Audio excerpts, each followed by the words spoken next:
There's something that she kept mentioning in the book that is the fear that people have of being a sucker, like of being like, oh, everyone disobeyed the rules, but you follow the rules, you're a sucker. So I wanted to ask something around these lines, but I don't know how to structure the question of like, is there any situation that you were the sucker, that everybody was disobeying the rules and you're like there, strong in your belief?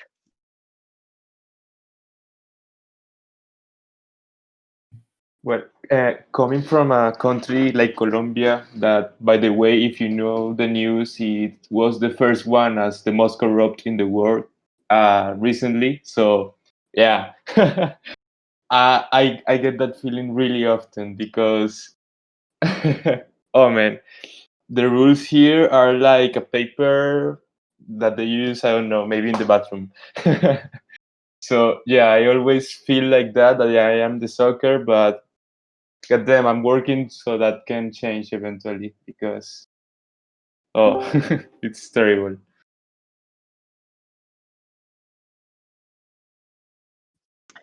Yeah, cool. So maybe rephrasing the question, what is your relationship with rules, with respecting or disobeying rules? I pass to Septimus. Hello, thanks. Wow, no, rules for me are like they must be followed, but something it puts me so angry when somebody is not following the rules and it affects others. But yeah, I don't know, like it mostly happens on video games, so it's like not real data, but I don't know. I just feel that when somebody is not following the rules, it burns me inside because it is affecting others, and I don't know. Yeah, that's what I can say, and I'll pass it to Tam. Damn it, I wanted more time to think. This is a kind of question that you talk with your therapist about for hours or days or weeks or months. I think that I have I do, but like sometimes I feel like some rules are so nonsensical, like they're just rules to be rules. And of course, like I've lived for 12 years in France, so it is a country that's designed, like has rules designed for everything. And some of them are so ridiculous that if you follow them, you wouldn't be able to actually live your life. So I would say I try to use my own intuition and common sense and decide what rules I will follow and what rules I don't. And I would say like a strong moral compass to avoid what Septimus is saying, like hurting other people. But I would say if I think a rule makes sense, I will, adhere to that rule. But if I think it is arbitrary or it's not, it's not logical according to my core values, then I'll very easily ignore it and not think about it again. That's the best answer I can give. And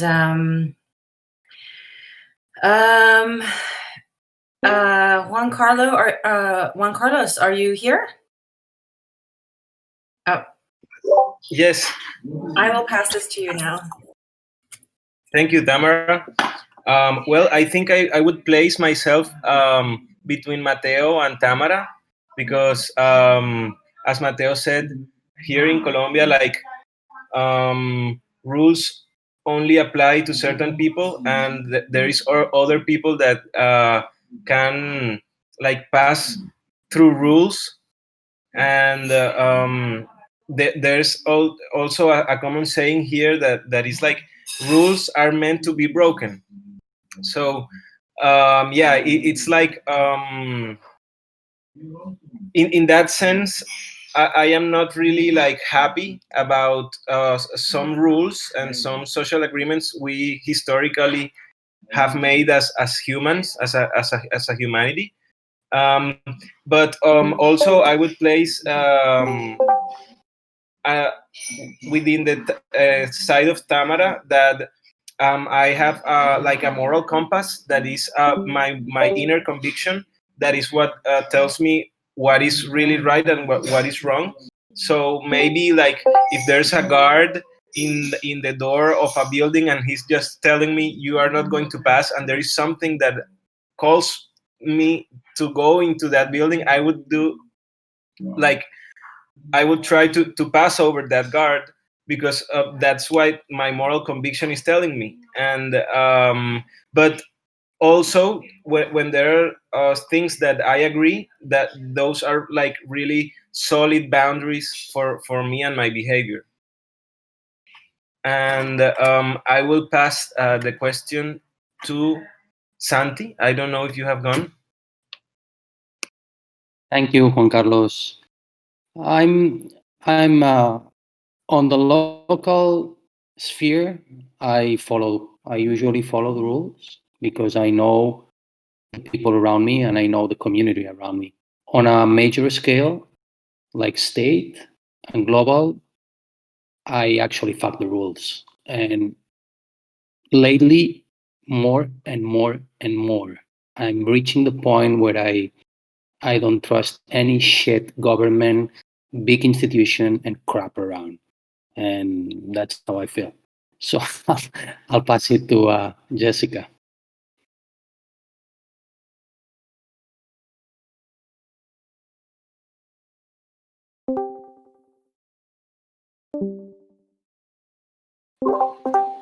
Jessica, you're muted if you're trying to talk.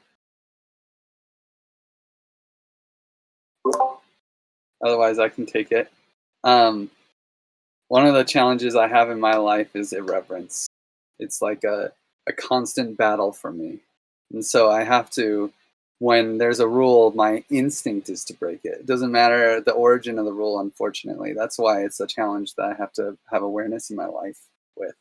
But I really believe that most rules should be made by people who can change them, right? Like, but the people, you should follow rules that you feel like you can change.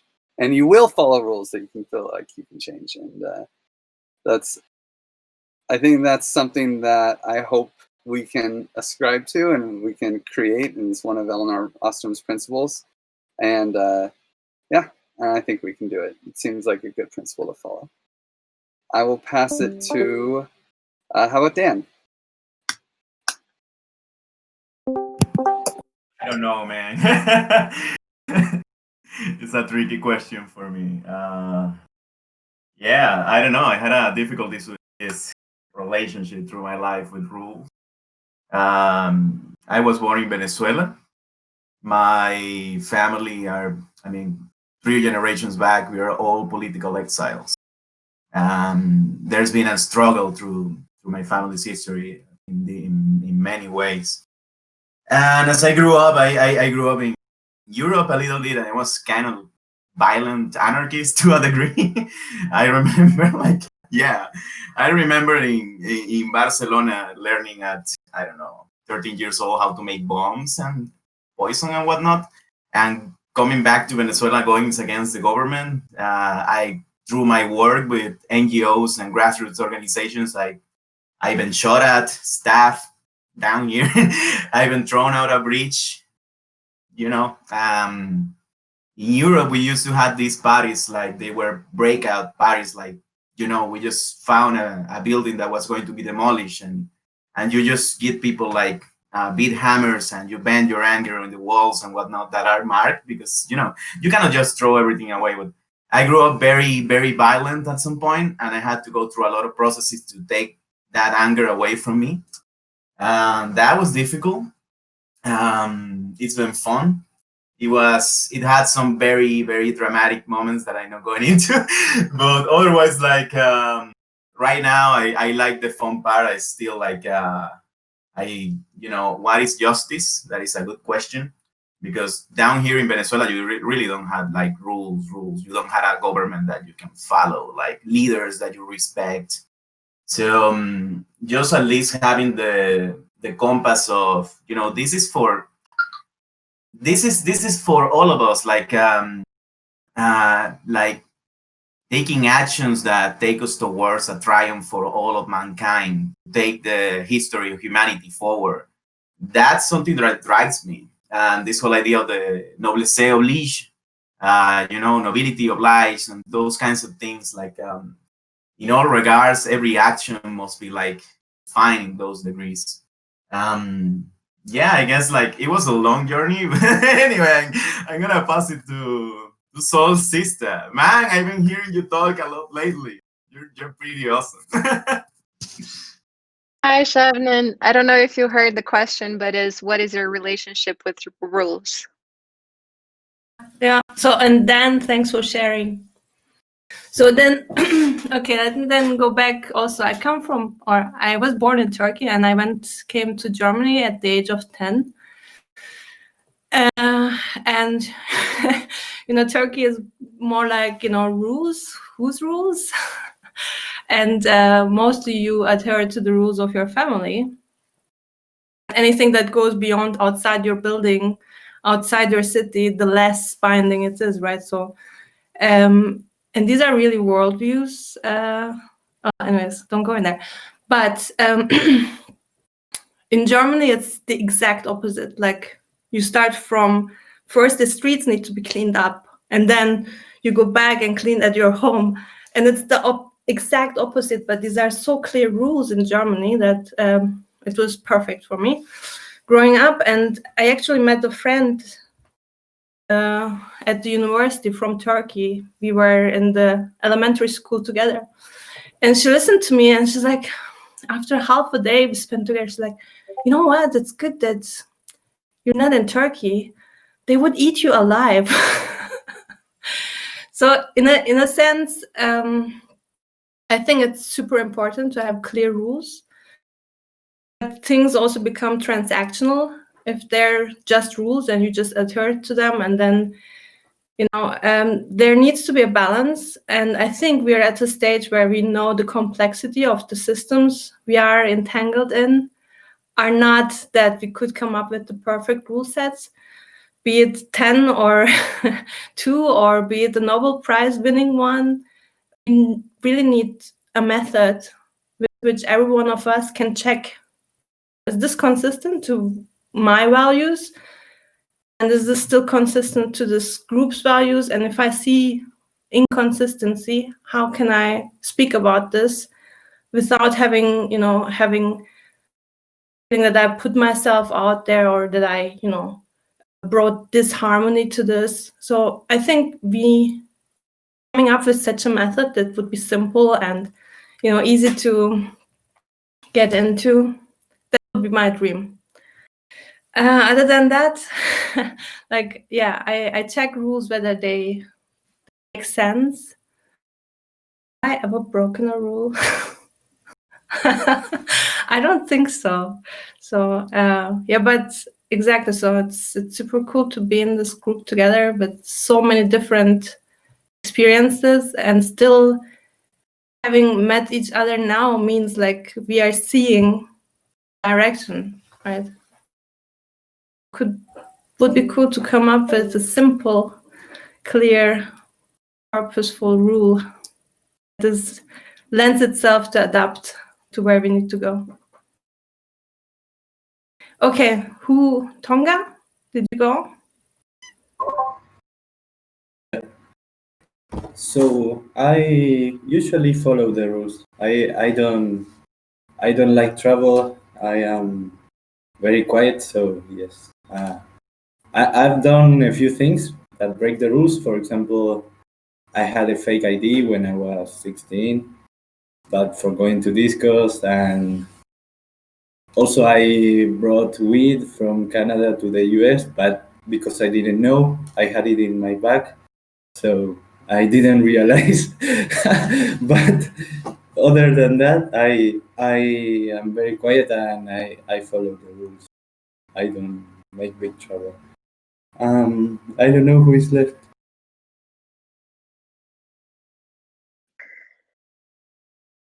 I think I'm the only one left. Does anybody else didn't go? Jess, are you Can you speak now? Yeah, it's a really interesting question because, and it's interesting to hear everybody's feedback because they kind of touched on a lot of different points. I guess I've always had a kind of anti-authoritarian thing, as I think a lot of us have in this space, and like hanging out with anarchists.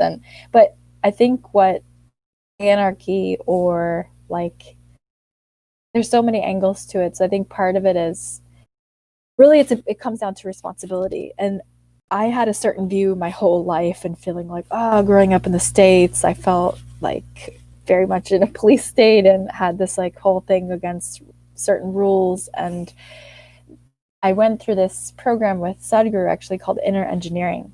And there's a whole thing all about this. And you go through this process of saying like, these rules are my rules. Like whatever space you're in, it's about like responsibility is a factor. Locality, as kind of Santi said, the more local that the rules are, the more likely you are to say yes and follow them, because it's impacting your community and they're there for a reason. And also choice. I would say the third thing is like choice. Do I have a choice? Can I, like Griff was saying, can I change the rules? Because it's very hard, like when somebody imposes their rules on you and you had no say, versus you did have a say and you chose whether or not to participate. So I think if you're going to break it down, I would put it like that. And yeah, I think also there's like a resistance factor, like from a spiritual side of like when you are resisting reality as it is, it like creates the suffering. Like you're in a specific space, or you have opted in. I fly, like I go and fly on a plane. I have to wear a mask. I can sit there the whole time and say like, I have to wear this mask and resist. And the less resistance you have, and you kind of like say, yeah, these rules are my rules. I'm doing this to protect others, even if I don't agree or whatever. I'm not saying I don't agree, but just as an example. And currently with like a lot of this crazy COVID stuff, people not wanting to wear a mask, it's like, but yeah, so those, I would say responsibility, choice, locality, and then the rules being imposed, like internal versus external, and then like the factor of resistance.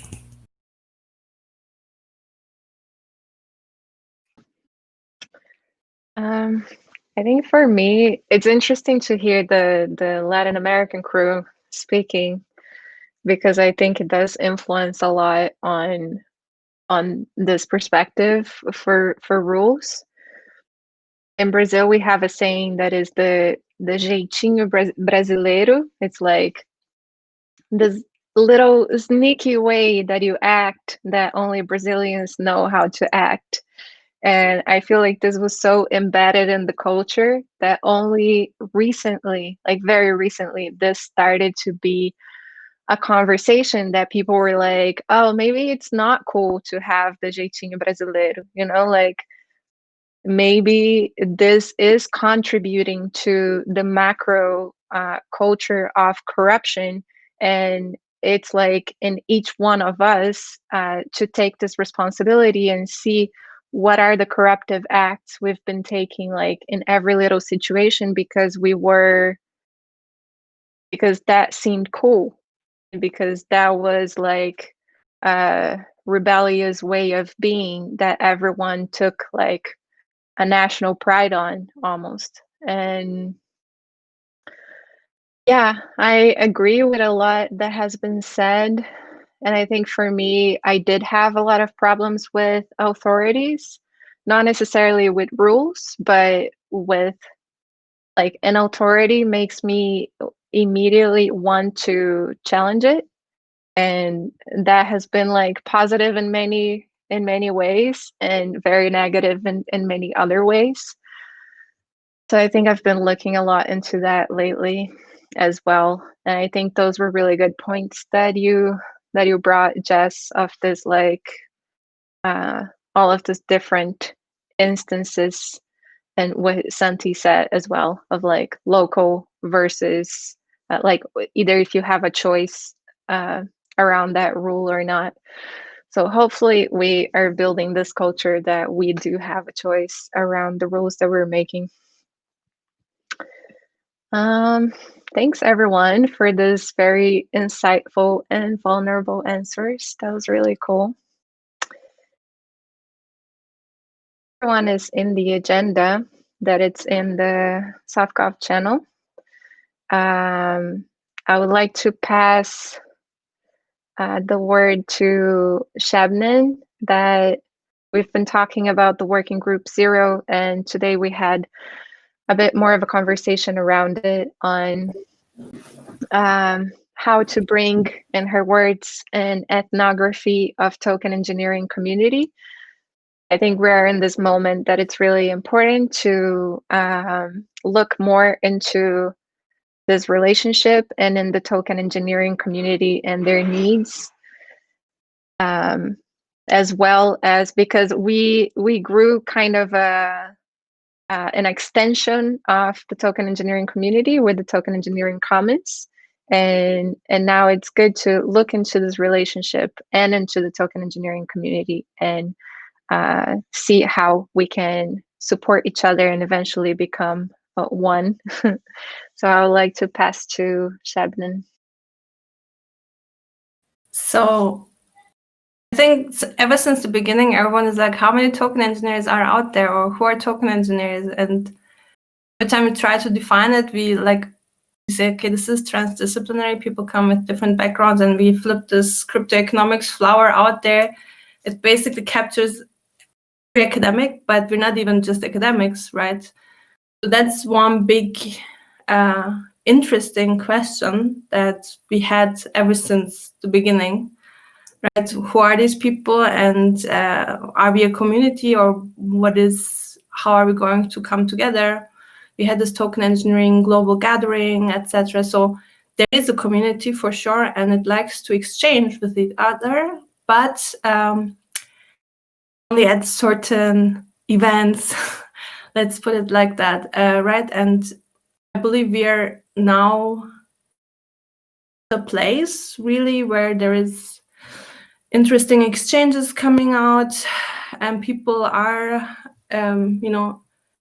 hanging out to talk about their token engineering problems, which is something that, signals community, right, of token engineers, like asking for really help with their implementations and not just technical help. And basically the whole working group 0 started in the very beginning, saying, okay, these are the things we know, they aren't 100%, like the tools we have, how we build community. It's a big question. It's a big, really big question. How to be community first in your token network. And that, of course, also applies to us. And it's now, I don't know, 3 months, right? And it's still work in progress. It's like some subject matter experts are identified, some areas, but through Zargam, we met Kelsey very briefly, who is an ethnographer, or she says of herself as an ethnographer in decentralized digital infrastructure. So her background is political social sciences, and she patiently works with computer engineers, translator, writer, and she currently makes her PhD or master's in this topic or in this area.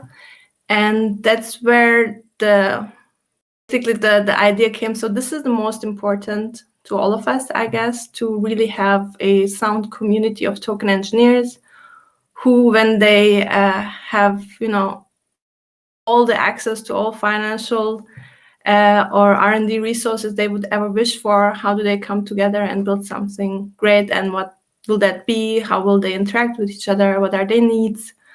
What do they care about? That we have this type of survey maybe. And and I guess that would be something interesting for Softgov, how to actually, the proposals and the token engineers and the funders of those come together. For the onboarding, essentially, right? And also for anything that we are actually planning or offering with respect to education and so on. to actually figure out what are the needs of this fresh young community that is coming together. Other than that, there is this big question of, and I think it's a general question, of ethos generating a philosophy. You're talking about local rules, but like you're not local, right? And come from many different directions and backgrounds.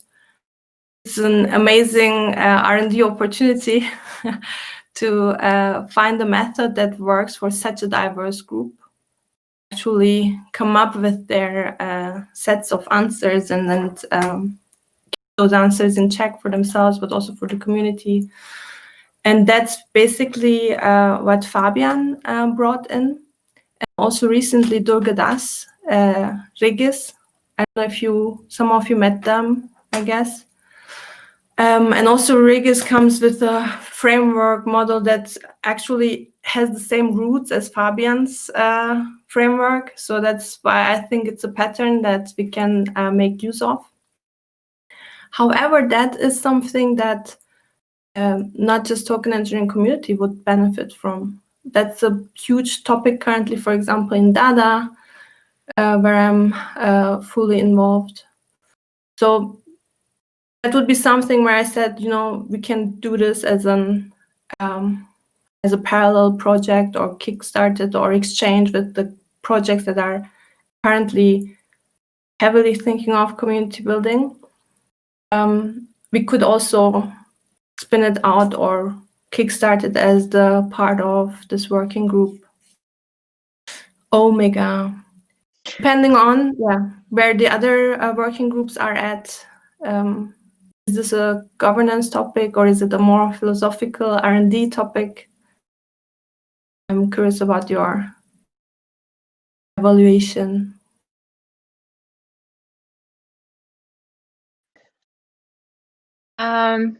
Yeah, I think it would be really cool to do this research, perhaps starting with a survey like you suggested.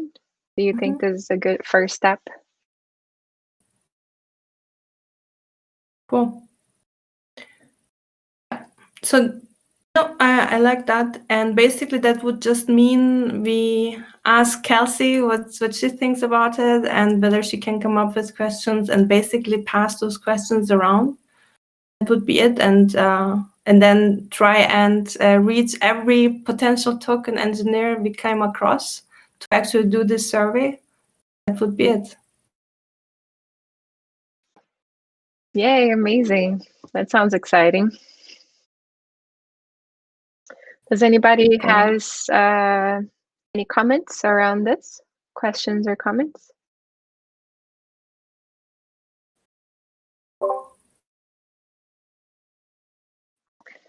Cool. So we can move on. One question. Sorry. One question. How much of the Softgov goes into onboarding, or what is the current connection there? Just for me as a foothold. So Softgov is mostly implementing Ostrom's 8 principles, and they are a bit broad in other topics. So, for example, gravity came out from this working group, and then the onboarding working group started with this conversation with Angela in the Softgov, but then eventually became its own group because it has a very direct purpose of onboarding stakeholders. So yeah, Okay. proposals, projects, stakeholders, and collaborators are being worked on the onboarding working group. Thank you. Yeah, thanks for coming and for sharing more of what you've been thinking around that. I think it's going to be really cool to see the progress there. And so today we're talking about mutual accountability and before we go there, I just want to see if Mateo has any updates from Sourcecred and if there's something you need our help on. Yep. Precisely last night, I updated the instance with the aliases of every identity of us merged into one, because there was a mess that every ID, let's say Discord, and GitHub, were showing up. So it was cooler if we had only one as an alias. So in talks with Santi, we decided that we would remove Discord for now and just focus on Discord and GitHub, so we can make it more easy to analyze and make a better distinction on the source code. So that is it. We removed Discord, and I made the aliases for everyone that I kind of knew that their IDs were kind of the same between the platforms, and the ones that filled up the Excel formulary that I'm not sure what is it. But yeah, in that instance, let's say Griff had different versions of its name, but mostly in everywhere he's Griff. So it was really easy to like index them into one.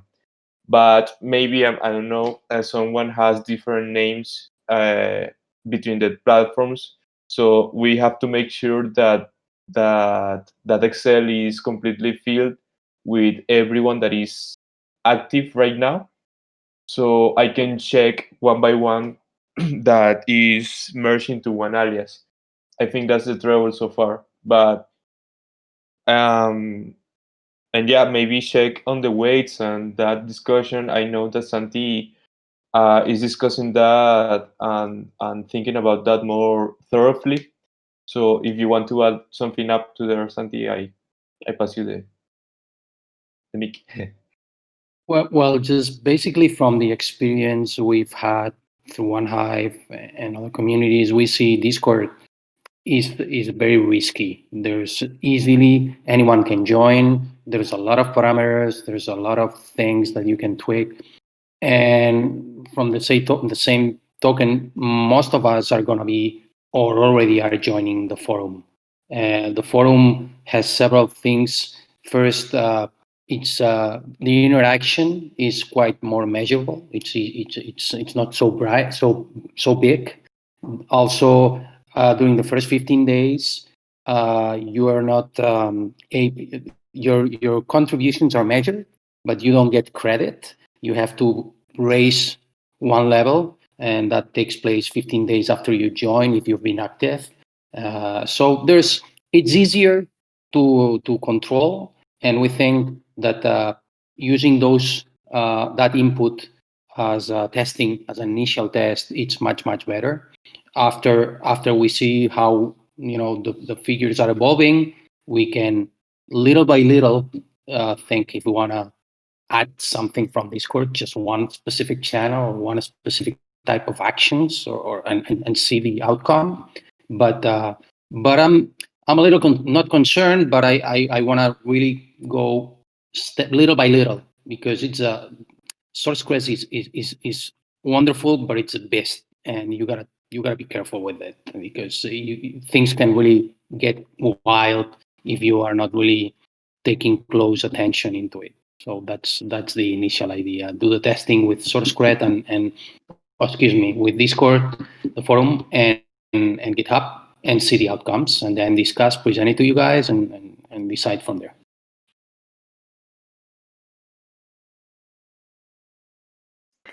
Amazing. Yeah, Griff, you want to say something? I just want to say I think that's a great idea. We need people. It's really nice to incentivize people to go to the GitHub and go to the Discord discourse anyway. So I love that we're starting there. I think there's a lot of side benefits from that approach. So nice work, guys. Yeah, awesome work. I agree that the contributions in this course and GitHub are so much more like you can hold it, and it must be easier to measure for sure. So I just want to mention briefly that our last call was about agreements. And we have been discussing agreements for a while now because I think they are like the more input we have on them, the better. And now I feel like we're reaching this point that there is a lot of input. So I just wanted to see if anyone wants to hack on the proposal for the agreements with me. And we can have a session this week on the mural board and look into different agreements and polish them and then come up with a proposal. Is there anyone that volunteers? Yes. Yeah, I'd love to. Zap Yeah, and Griff. let's go. Yeah, and I'm curious, do you have an outline, like when you say agreements, what's the context? How do we want to work to agreements in the sense of how do we want to work together, and they are going to start shaping the rules. So if we have clear agreements, they also serve somehow as the boundaries and as a premise for the graduated sanctions, like a place of like, hey, we have these agreements. It's a softer way to talk about rules, but it's a start to shape the rules and this process for revisiting them. Nice. Yeah, I was working with Juan a little bit on the gravity roadmap because Juan's gonna like hack really hard for the next month on a few things, and we talked a lot about these agreements or where there are places that specific agreements will need to be in place, and even I suggested having like a brainstorm session around where graduated sanctions might need to be applied, where we would need agreements. I mean, you can't have graduated sanctions without very clear agreements. So it's kind of this like, yeah. I hope Juan is in on this. Yes, absolutely. Count on me in this discussion, and I think it's really important to update some of old documents that are really good but can be updated, like the code of conduct. Eventually, that could end up when we like have our principles, we can like update with that information. Yeah, for sure. The code of conduct is an agreement document itself. So cool. I'll add you and Zap to the session. And I might also suggest Santi because the other agreements are when you create a proposal, what are the rules of this proposal being like clearly we cannot be firebombing houses, right? The conviction voting should not, that should be against some rules. There needs to be some kind of terms and conditions around like when people make proposals or when people even buy the token on the bonding curve or deposit into the curve. So yeah, I feel like there's also some legal direction there. I don't know if Santi's in on it. Yeah, they definitely is. I could probably join too. Nice, that's really cool. And I guess we can talk more about this in the book club. That it's a very exciting session today because it's the chapter that talks about all the agreements, and I mean about all the principles. And the one that talks about legal, I thought it was interesting that mentions mostly how to ensure that the rules adopted by this group are not going to be defeated by external authorities. So having some type of protection of our internal agreements, so there is no room for like a malicious actor to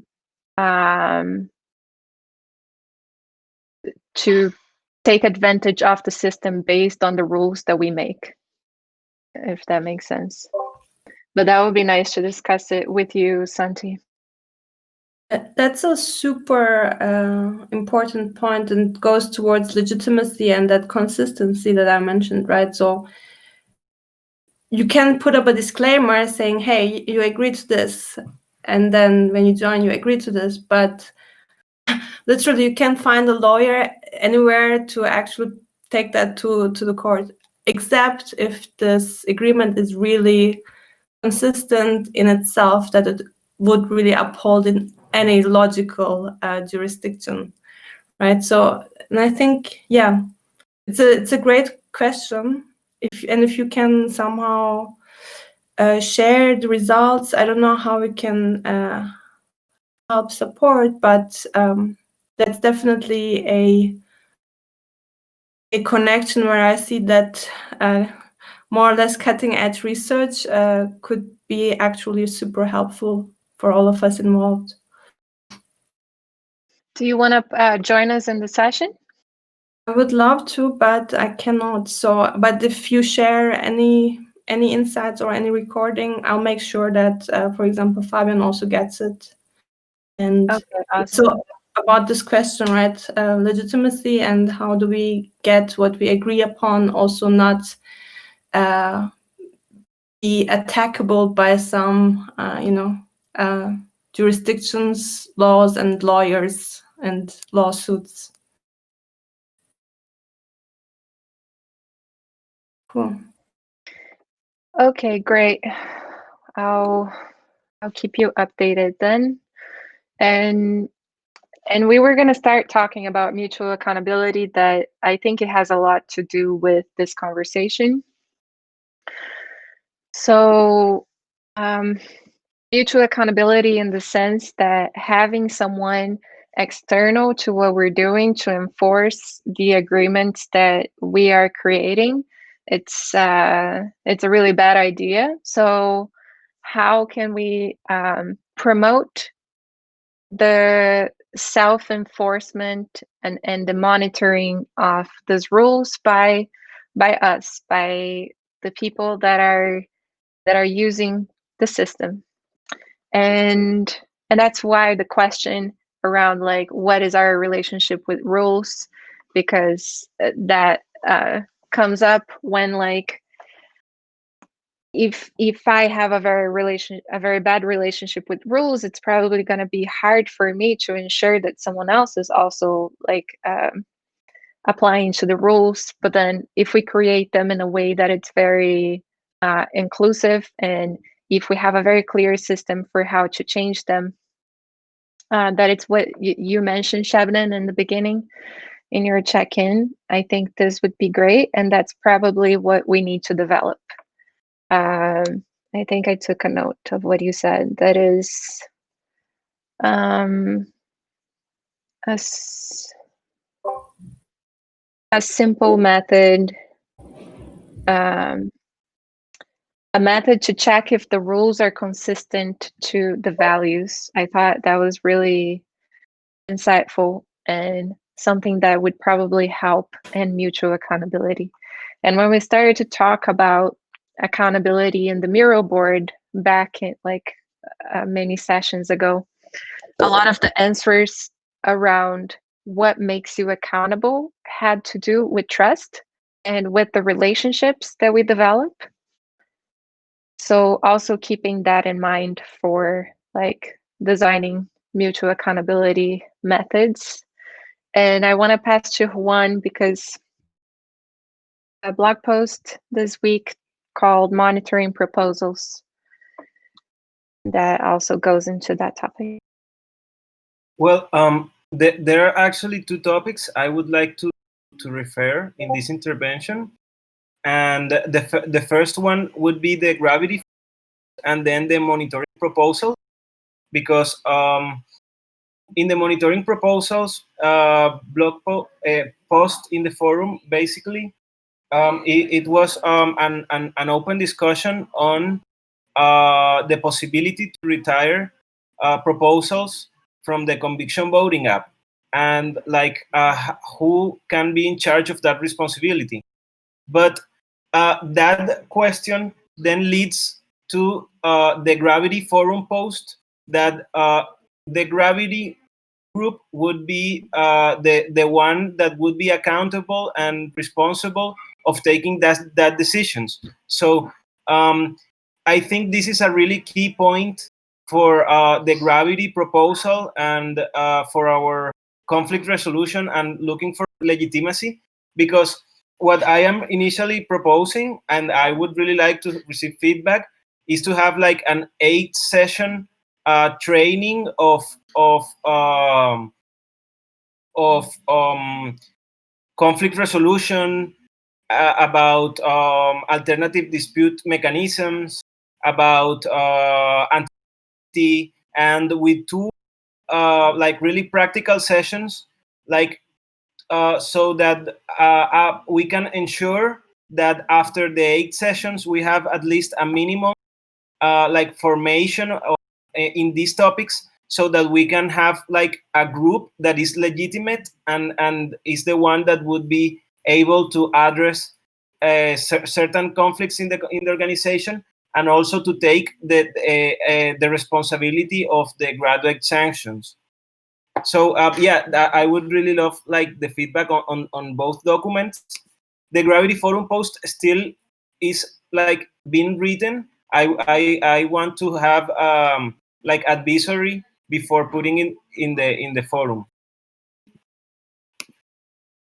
But the idea is to start from the 11th January of the next year to the 4th February of the next year, and we will have like a postulation process that will be open from the 16th December, that is this Thursday, to the 6th of January. So that this is a very inclusive process where if anyone wants to be a part of the Gravity group, they can just put their name in a spreadsheet that I have to make.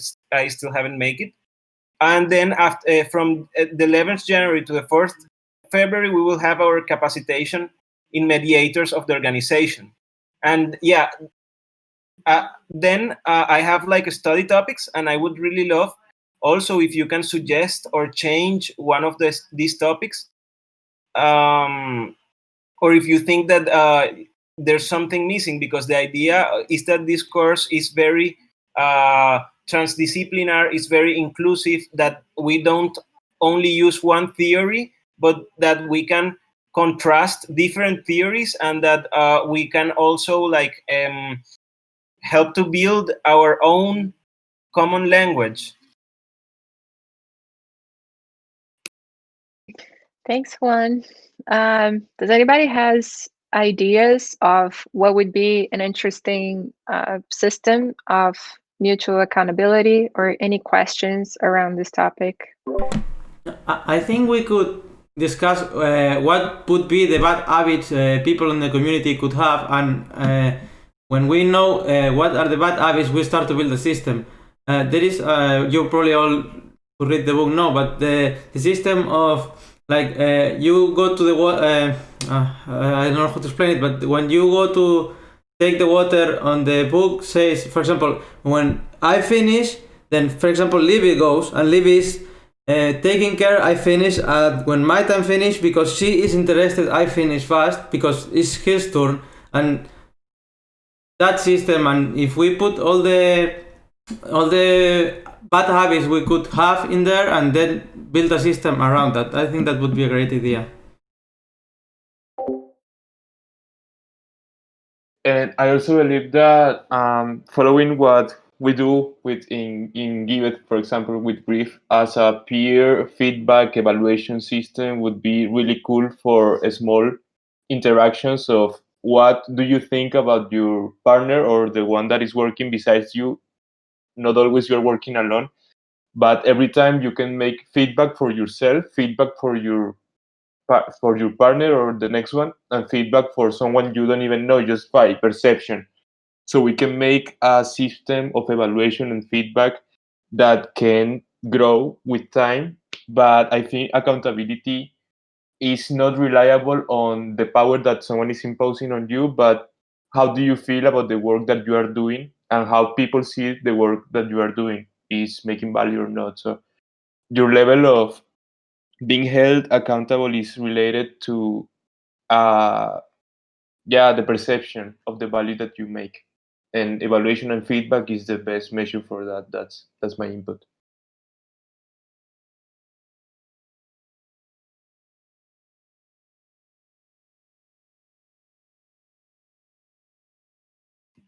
I think that also and the idea of the type form that Gravity provides is to give a safe space to everyone in the community to address some unwanted behavior they see.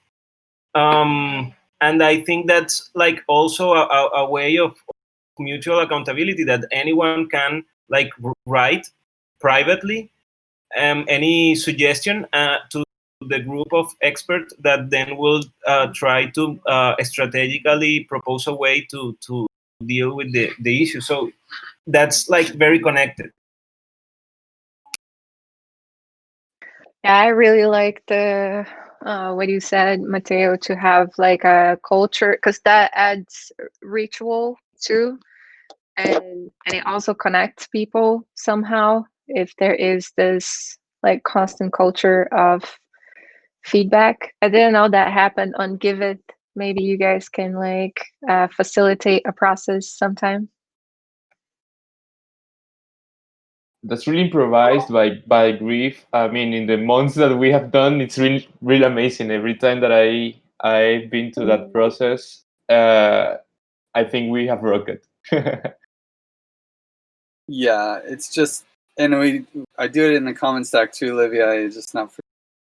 But we're supposed to do a round at the end of December, but it's basically just having an agreement, like something on a Google Doc that you go through and check all the agreements that you made a month ago, see how you're doing, and then ask the peers that are working with them if they have any, feedback, ideally constructive, but everyone's always too nice. No one says anything interesting. But, that's okay. And then, one person takes that feedback and gives its cases and tries to deliver it in a nice way to the person so they can feel that they're back in line. And I feel like that's the value of graduate sanctions. It's not even like to get bad at someone. It's just like, oh, you're going over here. Let's nudge you back over there, and usually it only takes a nudge.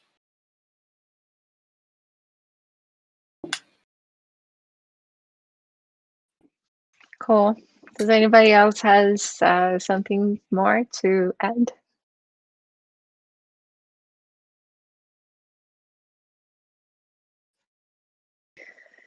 Okay, great. So we finished the call 5 minutes early. I wanted to say one thing, and that is also like something that we're going to discuss in Gravity, but that is very good to be discussed here because these are very broader groups, and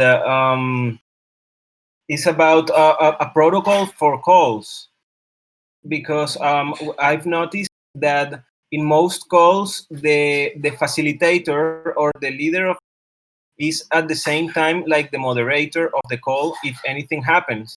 So it would be good to have like a moderator for calls that are like bigger than 10 people, that is different from the facilitator of the call, in order to ease the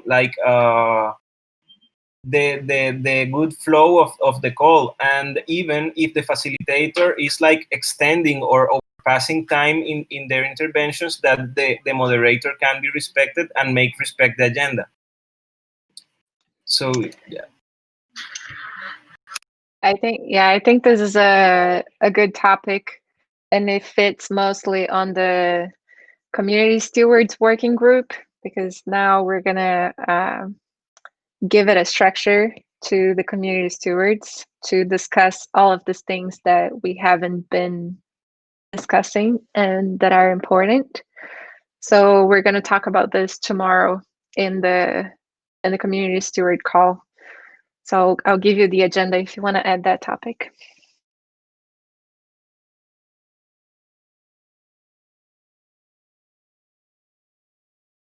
Okay, thank you everyone.